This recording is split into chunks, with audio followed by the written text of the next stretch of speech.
You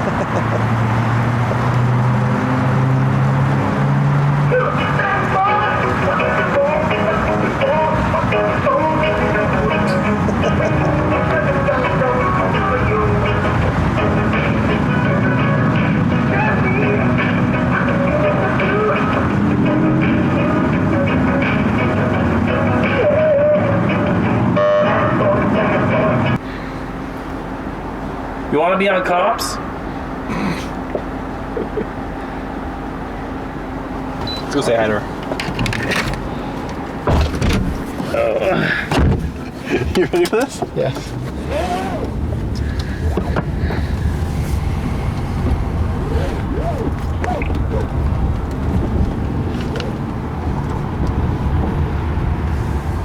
Excuse me? Hi. Are you an officer? No. Yeah, I need a cigarette. Oh, I don't have any I cigarettes. need help back to the hospital. I'm not allowed to take people back to the hospital. Can you call me an ambulance? You want an ambulance? Yeah. What happened? I'm having pain. Where? My vagina. Really? Yeah. Ow. Are you calling? Yeah. How long before they get here? Probably like 2 minutes. Okay, thank you. What did you get hurt there? Huh? How'd you get hurt there? I don't know. You don't know? No. What's your name? Catherine? Fire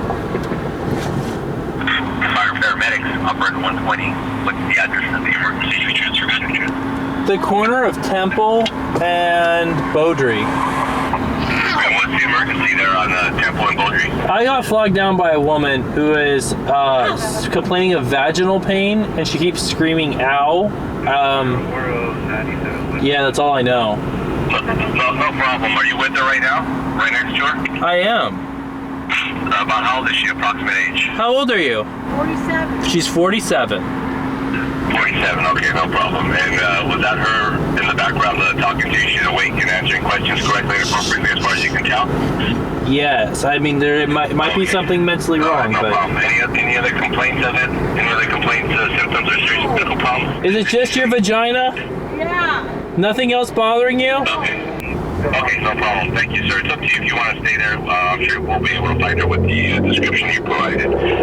Just keep her in a position of comfort, don't give her anything to eat or drink, and call us back if she gets worse. We'll be there soon, okay? You got it, sir. Thank you. All right, thanks for your help. Have a good day. You too. Bye-bye. They're going to be here within 2 minutes. Ow! Is that your vagina again? Ow, my foot. Your foot hurts too? Yeah! Ow!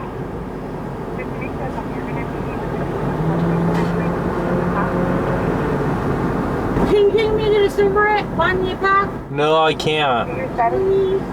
No, I'm not allowed to. But I'll wait here with you. Do you want me to leave? No, wait. Okay. I see that tag you have on your wrist. Did the paramedics take you to the hospital earlier? I remember. I go back in there. You don't remember? Rescue 57, attempt suicide, intersection 80th Street and Vermont Avenue. Feel bad for her. I don't know what to do. I'm not gonna leave her here though. We're not doing anything else. We're staged here. Here they are. You see them? Right there. Right there. They're coming.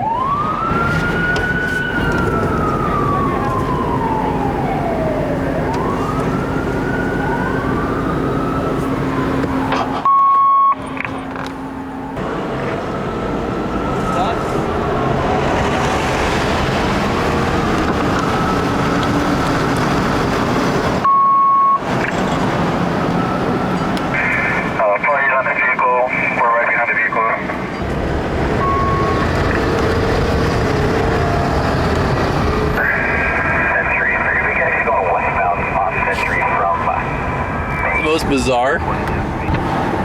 Is that gonna make it into the dock? Oh, yes, it will. You think it will? It will. You can say that with confidence? I can say that with confidence.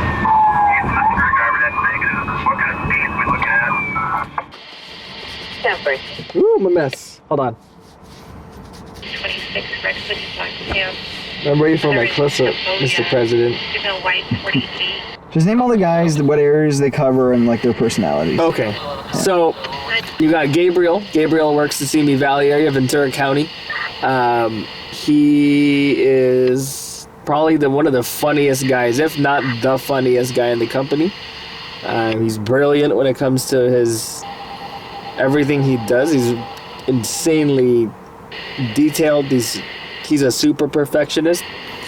I hope nothing happens to his windshield, or else he will probably stop just so he can wipe whatever it is that is on his windshield off. Gabriel is our little sneaky little raccoon. He's a funny guy, very bright. You get in his vehicle and everything is immaculate. Like, I'm surprised there's not a chandelier hanging from the roof.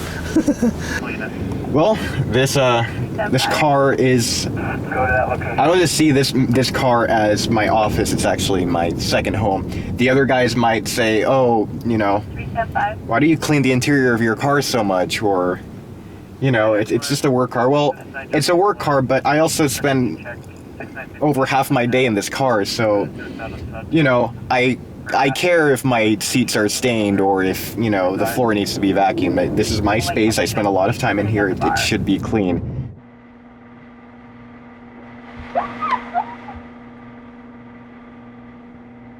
All right, so we have Brent out in Orange County with me, and he's the grandfather of On Scene. I think he's been with the company for like 47 years, and he'll let you know about that. Brent has been in the company for somewhere between 17 and 21 years. Everybody knows it. Even if you know it, he'll definitely find a way to let you know it one more time. Pretty sure every conversation I've ever had with him, he's brought it up. And that's okay. That's how old people are. Brent is our Orange County photographer. He's our Orange County Bureau guy, whatever you want to call it. He's been in the business 20 years. He knows the business. He knows how to shoot. He's got contacts and resources everywhere. It's all about the money. If there's money to be made, Brent will make it for you. He will put your networkable stories in front of everybody that could buy it. He's been working for On Scene for maybe 25, 30, 40 years, depending on what number he picks this week. But he's the guy you want to have on your good side because he's the one always looking out for you and trying to make more money for you. So don't get on Brent's bad side. And sometimes you'll get a good story, and before you even realize, you get a phone call from him, and he'll tell you, hey, you know, I got you this amount on, I got you some nationals, and hey, thanks, Brent. Thanks for those 50 years of service with On Scene. They really work out sometimes. Help us out. All right, so Zach, he's our cameraman up in San Jose. He's got a sweet beard, and he's definitely a man of mystery. So ZP, Zach Padell, our Bay Area guy, who is just fantastic up there. Our ZP came from a still photography background and, came on board and started shooting video. And he's a great photographer. Knows and has the good eye. He knows how to get the job done really well. And I got to give it to him. We started up in the Bay Area, and we started years ago, and it didn't work out. And ZP ended up going up there and just taking over the East Bay and so forth. And he's done a phenomenal job. Pretty indescribable, Padell. You either love Padell or you hate Padell. He doesn't care. He's a really good guy. Actually, one of the most helpful people in the company. He trained me for the most part during the beginning, him and Zach Holman. He also lent me my first external microphone, I believe. My first LED bar, back when my camera didn't have so great a low light. And so he was able to really help me out and get out of my first initial rut. He is by himself up there, and he does very well. Makes a lot of sales, covers a lot of very serious things. The overwhelming majority of the organized crime in San Jose is, especially the violent crime, is Hispanic. Hispanic motorcycle gangs or motorcycle clubs, Hispanic gangs, norteños and sureños, northerners and southerners, MS-13, whoever. It's right here. Okay. Is that a good way to get over to the southern side, or is it just from the Alpha Bravo corner? As soon as the truck passes that hydrant on Singing Rain, they can make a left onto Singing Rain and set up there. Copy that. Truck 38.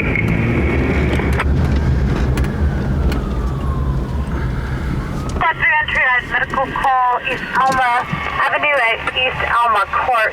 Let's go. PD's on scene. Your scene is secure.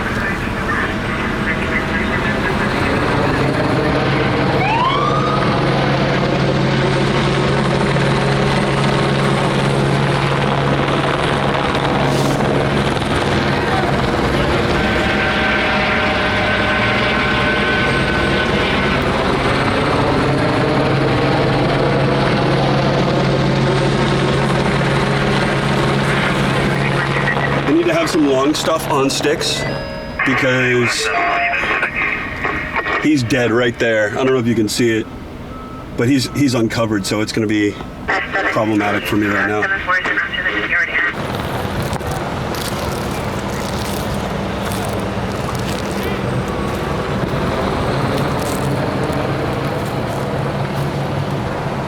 So here, you want to shoot this?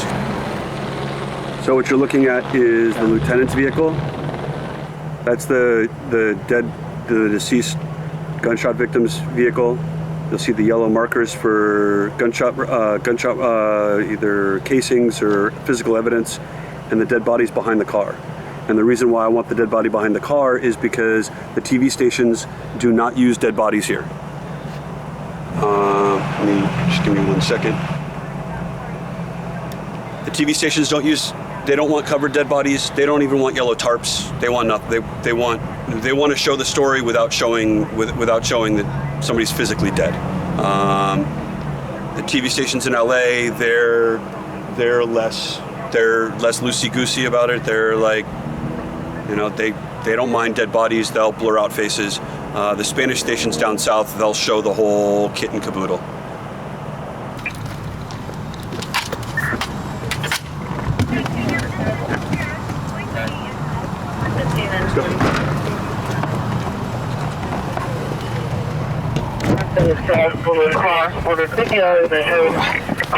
Okay, so in the last 90 minutes, we've had traffic collision northbound 280 at McLaughlin.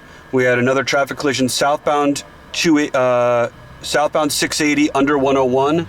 We had another traffic collision southbound 101 to 680.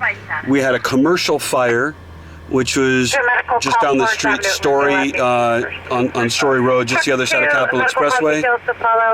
And as we were going to the commercial fire, we had a fatal shooting happen almost right in front of us on Story at Jackson. So if you pick the dead center of all of these 5-6 stories, if you were Mark McGuire, you could probably hit a golf ball to every single one of them from the dead center of that. So, 1, 2, 3, 4 crashes within a half a mile, and then the shooting and the commercial fire.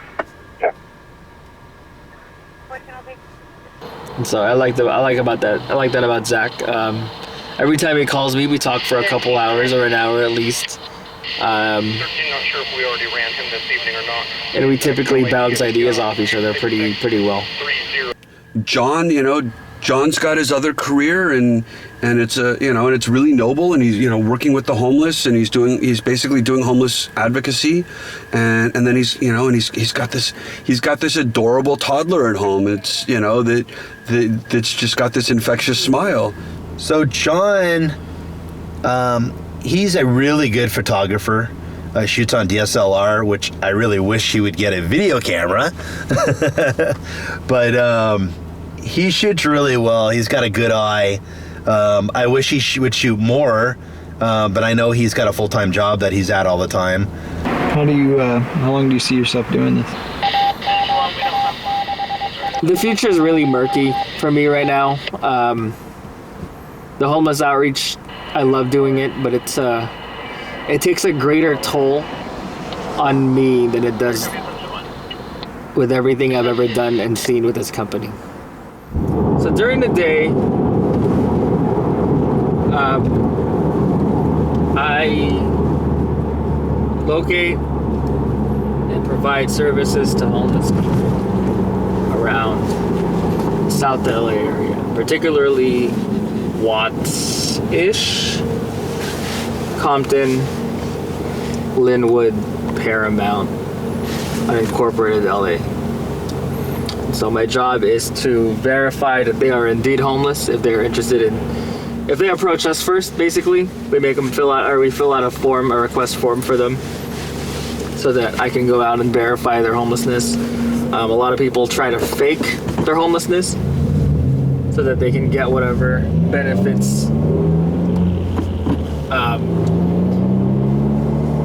The issue with that is that with over 50,000 homeless people in LA County, when people fake benefits, it means that the people who actually deserve them or need them can't get them. And so my job is to make sure that said homeless people are actually homeless. Right now, it's about that time of the year where it gets really cold. It's about 48 degrees. So the winter shelters are open. We're driving through an area. It's called the Hose Row. Basically, this is one of the worst areas when it comes to prostitution in South LA. If not the worst, I would say one of the worst.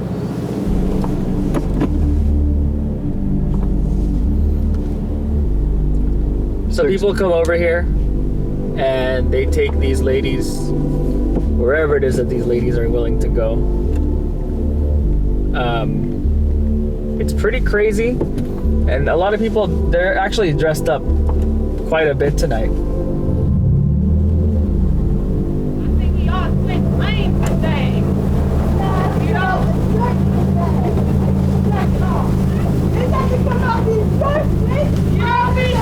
this is a big now. It's all gonna come off.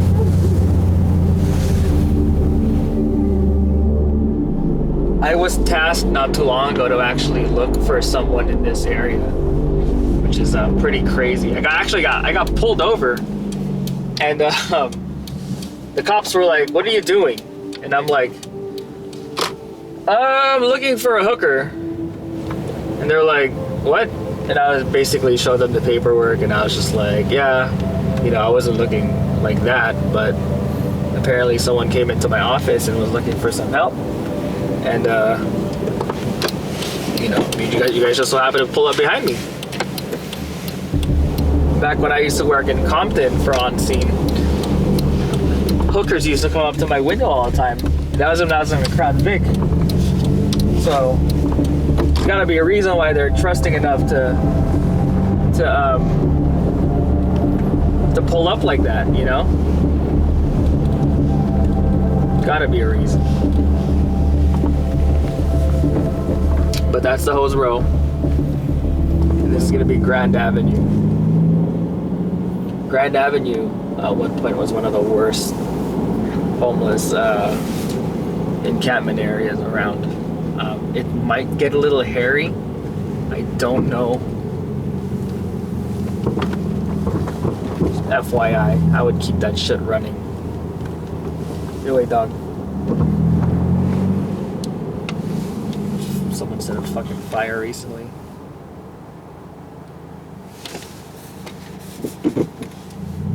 So this encampment used to go all the way back, way further back. Not just here. Used to be all up. This entire wall would just be encampments, but they clear it up more and more frequently nowadays. So cars being stripped out. Here's some fucking gang members.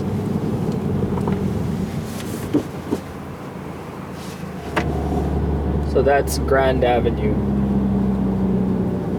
Training Day, the movie with Denzel Washington, was filmed at the Imperial Courts.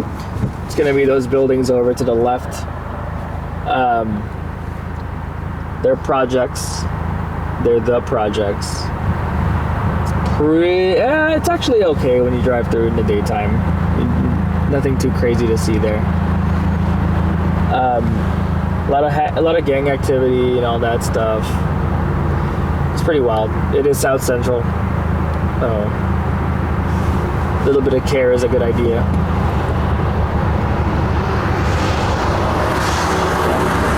It's where I work. But the funny thing is, even like when I first started with On Scene, this is still a part of my area.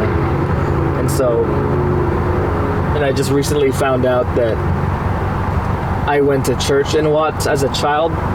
So I guess I've just always been around. I just didn't know it. All the stories I ran in Watts, didn't know I was in Watts. It's crazy, man. Crazy. John is my my BFF in On Scene. We used to talk all the time before he had, and you know he's not in the field as much anymore. But I mean, whenever he's working, it's like as if he didn't leave. But he's still around. But John and I, when I first started out, we would FaceTime each other every night, and that never got old. Oh! Don't do that. 4178. Raccoon. Is there a raccoon? Get out. Hi, Brent. Hey, Sporno. Hey, if we make it onto his feed, we could be porn stars. And everyone in this company pairs up with someone. Like it's Zach and Jeremy. It used to be me and John, and then it was Brent and Kevin. And John's area of coverage is Southeast LA. So I mean, you've got the short Filipino guy working, Lennox, Compton, and he does well. Yeah, he doesn't run into issues with the people that live there. He usually is just running into issues with sheriff deputies because for some reason they just don't like strangers. So we got Kevin, the other Orange County unit. He is a full-time photographer. He shoots for newspapers, proposals, like wedding proposals. And probably his favorite thing to shoot are going to be his nudes that he likes to share with some of the guys and some of the girls in the company. He doesn't discriminate. Kevin Warren is an incredible still photographer. Kevin works on contract from time to time with the Associated Press, Orange County Register, LA Times. He also has some private projects that he does. Works, I believe, with a couple of hospitals doing the still photography for a couple of hospitals in Orange County. And when he's not doing all of that, he shoots for us as well. Kevin's like my brother. He's I call him the bearded one, the grizzly bear. And he's just, he's an awesome photographer, still photographer. And I've learned a lot from him too. I mean, I'm at the top of my game. I mean, I can't say I can't get any better, but, these guys that I work with can only get better. And there's always cool things to learn. And it's, every time you're out here, it's always a learning experience. I brought Kevin on board, and he's just he's a cool guy, a really special guy. And he, He's like family to me, like the others. But he's just a character. He reminds me a lot like me, always joking around, acting like a ding dong, and that's good stuff. It's good stuff. So Claire was our dispatcher for quite some time, a couple years after Eric. She did great helping Steve out with the stories, and she did pretty darn well following up with a lot of the PIOs and the watch commanders for information and things of that matter. She's no longer with the company. She's currently working down south in San Diego, I believe, for ABC. But I hear she's doing well, and that's always a good thing.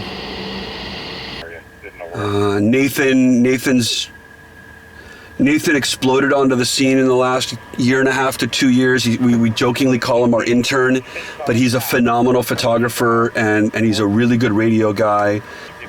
And he's the future. He's the future of stringing. If 20 years from now, when I'm probably no longer stringing, it's going to be like guys like him that are going to be late 30s with 2 decades of experience, and I could see him doing that if he wants to stay doing this. Osti works in the San Fernando Valley, sometimes Metro Los Angeles, a little bit here and there, and then she comes up to the Bay Area and she's learning the Bay Area market, and she's training under me up here. So, just found out today that Steve quit. Steve was one of our oldest employees. He was our most consistent and one of the hardest working guys in the company. Regardless of what happened towards the end, I will always know Steve as someone who, if you want Metro covered, unless he's got a concert with his wife to go to or his son's birthday, he will be there. And he will be there early, from 7 p.m. all the way to 5:30 a.m. One night I sent Steve home. I took him off the schedule because he was having some issues with one of our photographers, and he was so hardworking that he said, "Okay, so I'm not going to shoot for On Scene, but I'll shoot for one of my other outlets." He continued to work for the rest of the night and stay away from the photographer that we worked with. He was a great guy to work with. He had his issues, and wherever he is, I wish him luck. Anthony, oh man. Poor guy losing his car. Anthony is our North San Diego County guy. Started out doing San Diego Metro, but now he stays up in the area that he lives in. He knows what he's doing and he's good at it. And if you get a compliment from Anthony, it's a very good thing. He's one of the best shooters in the company, and he wants to get into law enforcement, and I don't know, he's just kind of a goofy guy. Jeez, man. That's scary. Dude, I love this thing. I shouldn't love it so much. I don't mean that in a bad way, but I don't see Anthony in a uniform arresting people. It'd be an interesting thing to see. I know I wouldn't pull over for him.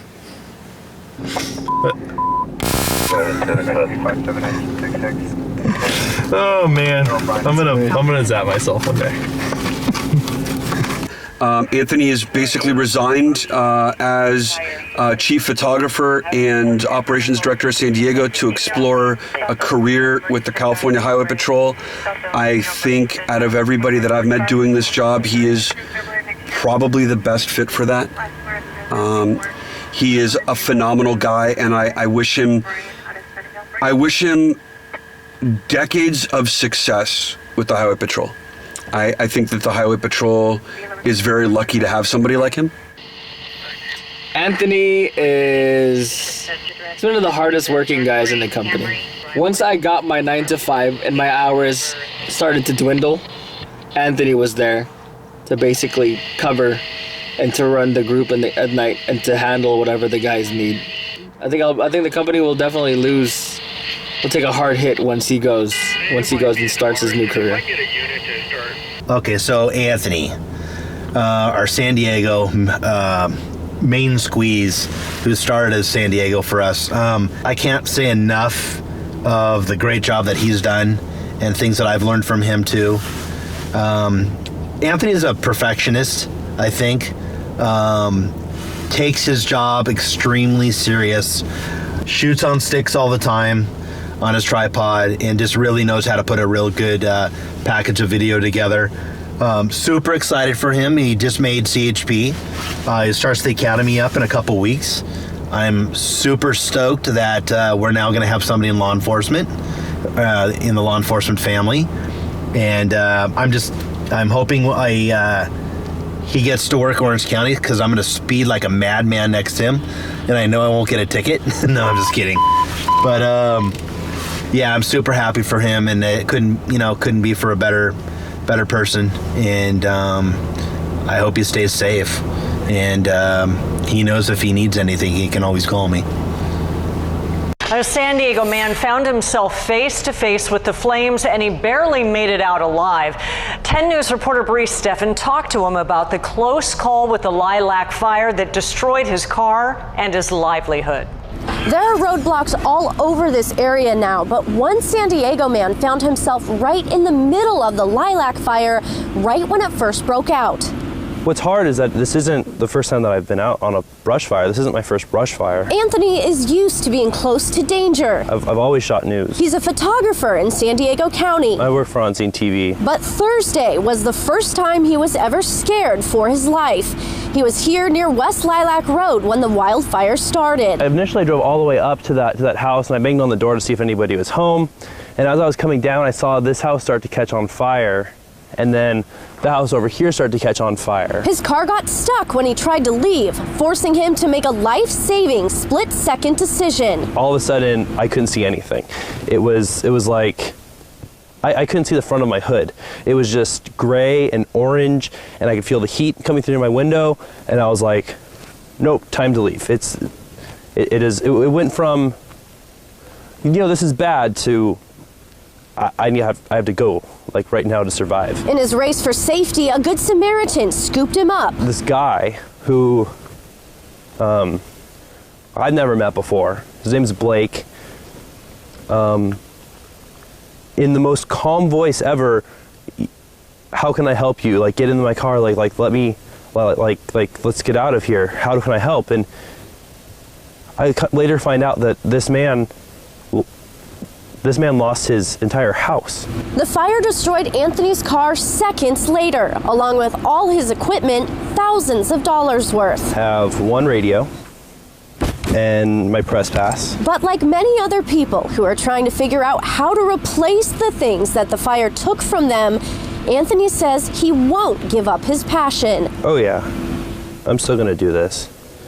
I've worked too hard at it. It's what I do. Anthony says the only thing salvageable from his car was a Bible. Even his fire gear was destroyed. Bree Steffen, 10 News. So, what happened to Anthony, I mean, that's probably my worst nightmare as a stringer as well. I mean, you lose your car, your camera, your computer. Basically, like, Anthony lost his whole life that day, his livelihood. And, if I were to lose my car and everything in it, I don't know what I would do. I mean, it's an absolutely devastating incident to happen. I mean, when I crashed my car, it was just a simple spin out, but it damaged it enough to where it put me out of work for a month, and that hurt. The embers were flying through the air, landing in a bush, and then the air was adding fuel to the fire, and it was just insane. It was like a war zone. So I see those same embers actually get into the eaves, and they actually started catching the first houses on fire, like right in front of me. So I pick up my phone and I'm on 911, and I'm like, hey, there's houses on fire, which, looking back at how many structures were destroyed, seems minuscule. Like, why would you even, try? Like, the fire's it's raging, it's huge. But at this point, the fire's, still pretty small, and I'm thinking about these people and their families and their livelihood, and all their items are there. And if I can try to, mitigate that, then I'm going to. Like, I'm there to document and be a journalist, but I'm also a human being, and if I can help, I'm going to help. So I'm on the phone 911. I'm like, hey, the fire's on this street, and they're like, well, what are the numbers? And so I was like, well, this house, and then another house is up the driveway. And they're like, oh, you don't have the numbers on that one? And I was like, I can go get it for you. And she's like, if you can. And I know Anthony. He's a really cautious guy, and I know that happened to him by. It didn't happen to him because he was too close or he wanted, he was trying to be a hero or anything like that. It was just a thing that the fire was faster than he was. There was a long driveway up and perfectly clear. So I'm like, okay, cool. So I'm on the phone 911. I'm like, I'm gonna go get that address. I'm waiting. She's waiting for me to get it up. I hear her talking to her coworkers, they're trying to get units down to me. And as I'm going up, the winds get insanely, strong. Those embers go right into a bush, and the vegetation right next to me just goes turns into this huge inferno, right next to me. So I've got flames coming down on me that I can no longer see. It is all smoke, embers, and flames that are actually touching my door. So I'm like, okay. I have two options. I can drive forward blindly, or I can put my car in reverse and back out the way I came. But he got caught up in the moment. Something went wrong with the vehicle. It got stuck somehow, whether it's because it was rear-wheel drive. I heard it was high-centered, which I guess means that the car went up and the wheels didn't have traction anymore. He couldn't steer out of it. He was in a ditch. Unfortunately, I forgot there was a little turn in the road, and as I'm backing out, I feel my back tire slip and go into the dirt. And so I turned my wheel to the right, and that pushed my nose over. And in the heat of the moment, with the adrenaline going, I turned too much, I overcorrected, and my car landed with the frame actually on the asphalt. And I was stuck. And I couldn't move. And the fire was right there, and I thought I was gonna die. Anthony would never place himself in a situation that is too dangerous for himself to get out of. That was just something that just took over. Could have happened to any of us. When I'm at a brush fire, some of the guys, they park right next to the line of houses on fire. The most recent fires that we had down here, two of the guys were parked up the street with the houses burning, and I parked almost 2 blocks down because, I consider myself a good driver, but it's a narrow road, it's a big car, and, you got to make sometimes a 3-point turn to make a U-turn, and it's just might be too late. So, in that car, I had a St. Michael clip on my visor, and I touched it, and I prayed, and I was like, I'm done. And then, right then, the wind stopped or let up, and the flames went from going sideways to straight up. And I couldn't grab my computer, couldn't grab my camera. I opened my door and I ran, because I was gonna die in my car. I was probably gonna die if I got out and ran, but I was definitely gonna die in my car. And so I got out and I ran 1.5 miles to the road. As I'm running away, I hear my tire pop. I'm out on the road and I'm wearing a fire jacket. I have a press pass around my neck. I have my scanner, and some guy is like, "Oh, that's weird. What's this guy doing on this road? Like, we need to get out of here." And he's like, "Are you okay?" I was like, "No, my car." And he got me into his car, and he had water, and he had tissue, my nose from all the smoke, and he drove me into town where reunited with my parents, came and picked me up, and that was it. It took every bit of me to leave behind everything. But knowing that it was everything for my life was what did it. I mean, if I had stayed there, I wouldn't have survived. But on the other hand, like, that, it's my computer, it's all my gear that I need for work, but it's also like I put 120,000 miles on that car. I had the first date with my girlfriend in that car. That fire consumed everything that was his Stringer life. A passport, money, cameras, still cameras, scanners, company radio, his baby, which is his Dodge Charger. All of that was gone. It was really hard to leave all of that behind, and all the memories that were in it, and just I felt like I was abandoning it, and I was. This fence right here, all burned. All the horses that died right here. It's black. So there was a fire up and down this road, huh? Yep. See all the look at this. You see that how that burned all the way down? Yeah. It really smells like fire, doesn't it? Even now, weeks after the fire, this is all burned. All the fire over here. Like, looking at this at night I get a better perspective of how crazy it was. But when it's light out and you can see everything, it's all very, So this is where I drove down, and this house up here was on fire, and I was driving down here, and I'm like, let's go see what the numbers are. And you can see how narrow it is.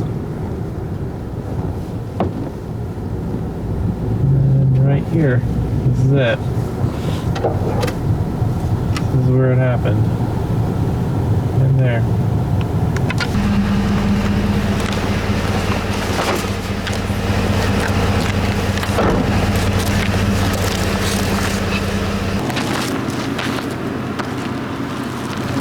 Right there, that's all metal that melted. It's part of my suspension. My headlight.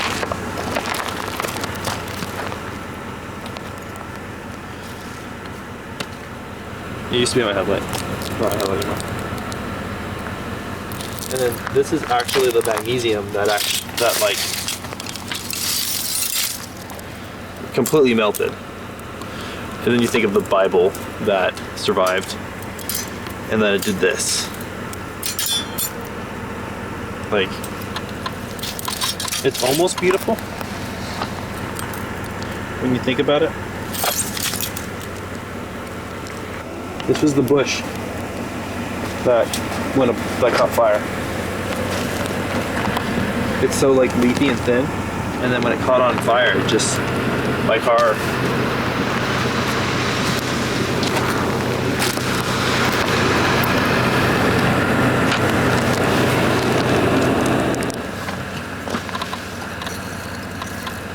I mean, how can the Bible survive and then it do this? I mean,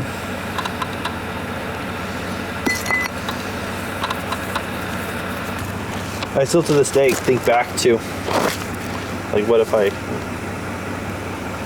could I have gotten it out? What if I had just taken a little bit longer? What if I just waited it out? I could have had a car right now, but I got out alive, and I can't second guess everything. So, happy to be here. Happy to be able to go back to this place.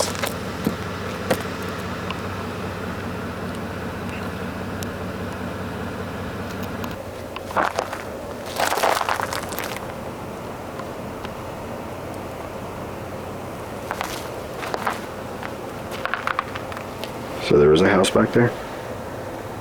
Yeah. There was.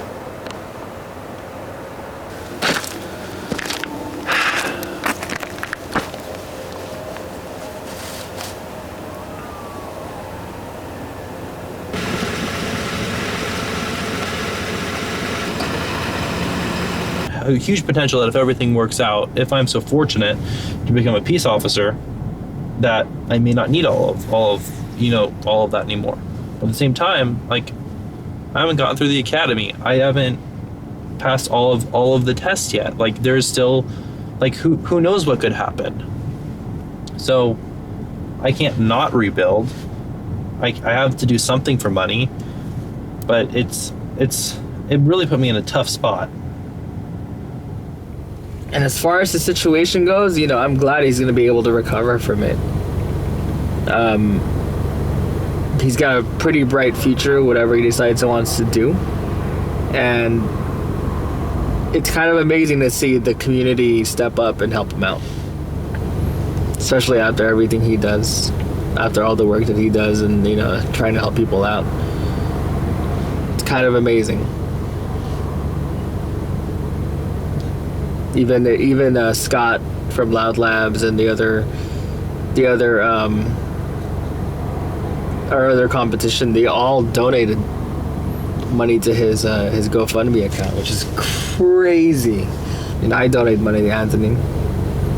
Did it in a heartbeat. Like, it's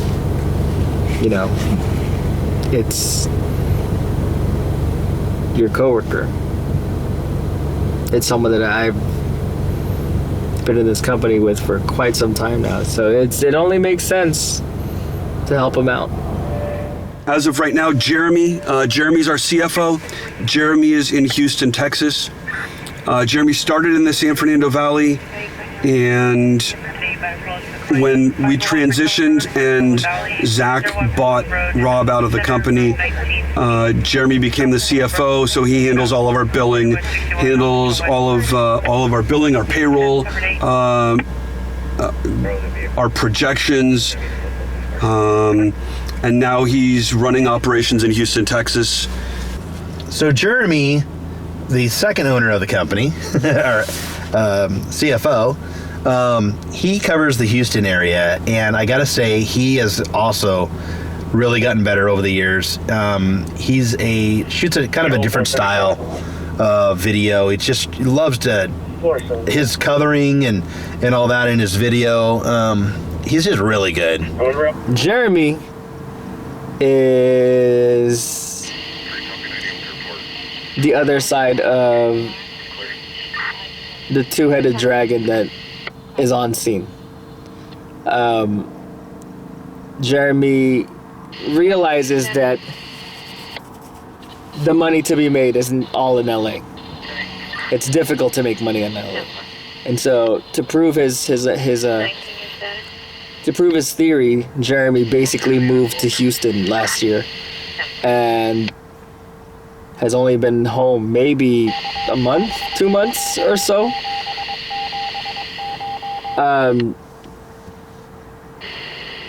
Takes care of his guys. There's really nothing bad to say about Jeremy. He's all business. Zach, the owner, who I love dearly, he's kind of like tries to play and be the ladies' man a lot, chasing tail around. But he's a really good stringer. He's gotten so much better over the years. And I remember when he was a young pup when he first started. So Zach is our CEO, and he fairly young dude. He's been doing this for quite some time. I think he's on his 9th year as a stringer. Basically, Zach is our LA Metro stringer, but he doesn't work as much as he used to. The guys love it when he's out, and the guys don't love it as much when he's not out. So, the guys look up to him, kind of rallies him around fairly well. He was the guy that brought me into this. He took me on a ride along one night and showed me everything that stringers can do, everything stringers cannot do, and he showed me how to run this right, basically. He's gone through some hard times lately, and some good times I don't know if he ignores or not. He's extremely charismatic, and it's really hard to stay angry at him if you're mad at him. They bought this company, him and Jeremy, at a very young age, and basically it was at a time where things were kind of hectic, and they called everybody up one night, all the guys, and asked if they would follow him if they bought the company or if they had to leave the company. And all the guys said, sure thing. And here we are today. He's currently in the TV show. I don't know if it's gonna happen again, but we'll see. Okay, Zach. Zach is the CEO. He's a royal pain in the fucking ass, but I love him. He's really intelligent. He's got an amazing vision of where he wants things to go. He's a tireless worker when he wants to be. Right now, he's just run down and just needs to recharge, and he's not doing it. He's not taking the time to recharge right now, and I need him to do that. You know, I want to actually take this opportunity to talk about how difficult mentally, spiritually, and physically this job is. You know, and we've seen a lot of guys come through the company and go through burnout. And, you know, I've found myself physically needing to take some corrective action in the last few months, and the reason why is because of how physically demanding this job is. You go from this like stasis, like this static position of like sitting in this car for hours on end. So you're sitting in this car for 2 hours on end, and then boom, you hear something like this, which is, you know, PD responding to a fire, you know, fire being dispatched to a medical aid and 2 PD units en route.